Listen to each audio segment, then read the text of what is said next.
दशरथ के लाल तुन सुन हमार, वो तो खाने बैठे हैं दशरथ के सुन सुन हमार, तो खाने बैठे हैं दशरथ के लाल सुन सुन हमार।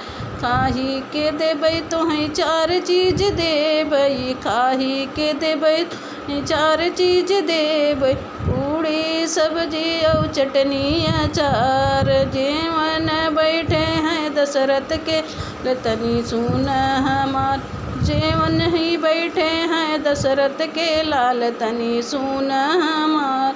खाने के देबै तोहें चार चीज देबै, खाने के देबै तोहें चार चीज दे, पूड़ी और सब्जी और चटनी अचार। सुन सुन हमार, जेवन बैठे हैं दशरथ के लाल सुन सुन हमार।